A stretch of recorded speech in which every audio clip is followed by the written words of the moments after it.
Mike Sullivan. I'm a former IRS agent and teaching instructor with IRS. I have worked thousands of cases. I've been doing this since 1973.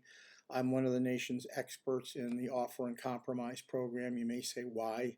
Well, when I was there, I worked the offer and compromise program. I know what's going on behind the scenes, front of the scenes, and yeah, Peter Salinger of my office was a former IRS offer and compromise manager, group supervisor. Between the two of us, we are probably two of the most experts in the United States. There's others, but we really know what's really going on.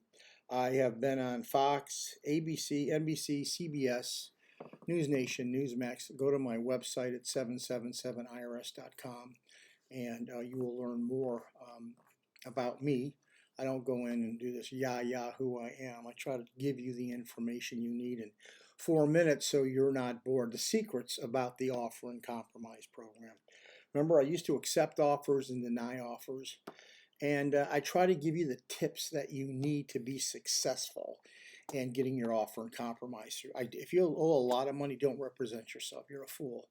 If you owe a little amount of money, just do it yourself. The first thing you do is go to the pre-qualifier tool for the offer at IRS. It'll give you a good idea whether it's not a foolproof thing. It'll give you a good idea whether you can go ahead and settle your debt. That's the offer and compromise pre-qualifier tool. Like I said, I don't use that.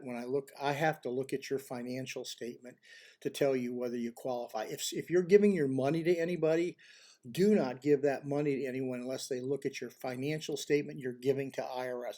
That's the determining factor. Timing is important, and people do not know they must have that screened before they send that into IRS because you extend the statute a year plus. So you better make sure your offer and compromise is going in.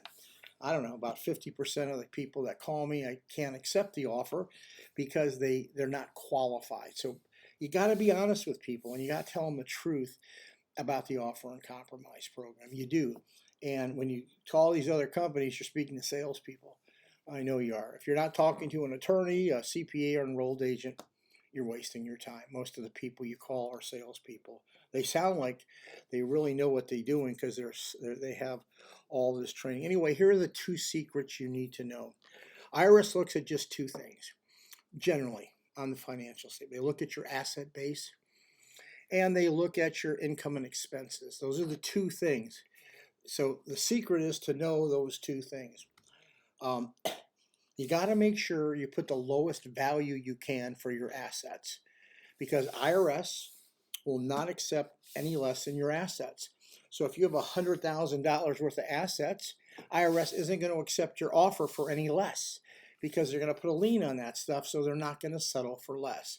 But what you can do to help yourself is look at the distraint value, the wholesale value, and put that down because you can drive your offer and compromise lower.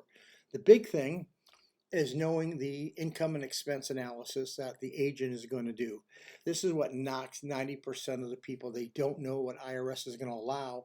They turn in this financial statement and boom, IRS says, oh, we can't accept this. Now you've been added a year on your statute because your expenses are too high. Well, how do you guard against that? You guard against that by knowing what expenses they're going to allow. What expenses are they going to allow? They are going to go ahead and allow the national standards. The Department of Labor has come out with national standards. Look them up yourself.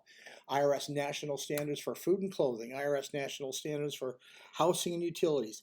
Just put these in your toolbar. IRS national standards for car payments, IRS national standards for car expenses.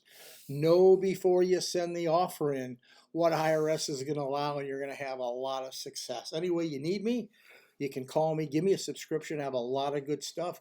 We have a bunch of former IRS agents and we know what we're doing. Thank you for listening to my video today. I appreciate it.